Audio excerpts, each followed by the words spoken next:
These industrial oil refineries, networks of pipes, cooling towers, and rising smoke, now serve as the primary targets in a widening geopolitical conflict. On China's eastern coast, a cluster of facilities caught Washington's attention. These teapot refineries are independent operations outside China's state-run giants. They have become the primary processors of Iranian oil, trading directly with a heavily restricted nation. Generally, when the United States imposes economic sanctions, the global market follows. Large economies typically comply to maintain access to the American financial system, as seen when these Indian companies faced penalties for similar trade. But China is now breaking that pattern. Beijing has explicitly instructed its domestic firms to ignore these U.S. sanctions and continue operations with Iran. By turning this defiance into a formal state policy, China is challenging a core pillar of the modern geopolitical order, the assumption that American financial directives are a mandatory part of doing business globally.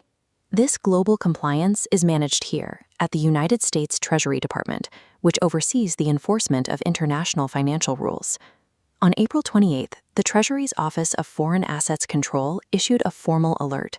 It warned financial institutions globally that dealing with these specific Chinese refineries would carry a significant sanctions risk. This deterrent works because of how global money moves. Most large-scale international transactions eventually route through U.S. banks and are settled in U.S. dollars.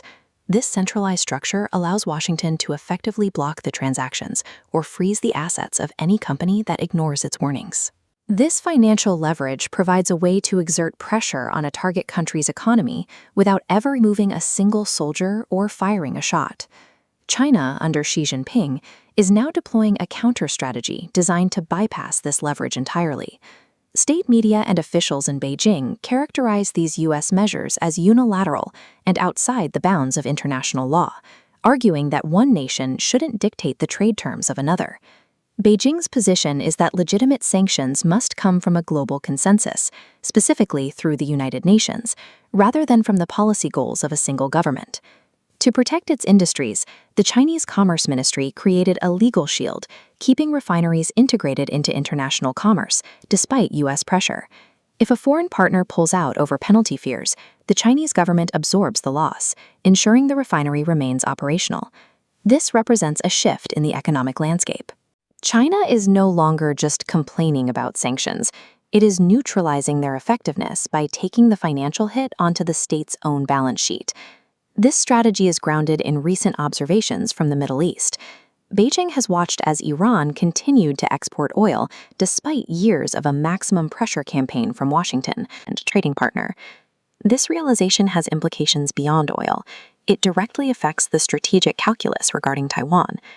If the threat of being cut off from the global financial system no longer influences Beijing's decision-making, Washington loses one of its most potent non-military tools for managing regional tensions. This creates a difficult environment for the incoming American administration. As they prepare to engage with a more defiant China, the traditional tools of economic pressure appear to be yielding diminishing returns. The standoff over these refineries is a test of the current international order. By absorbing the costs of sanctions at the state level, China is demonstrating a new model for resisting American economic reach. If you value clarity over chaos, explore more on Clear Lens X.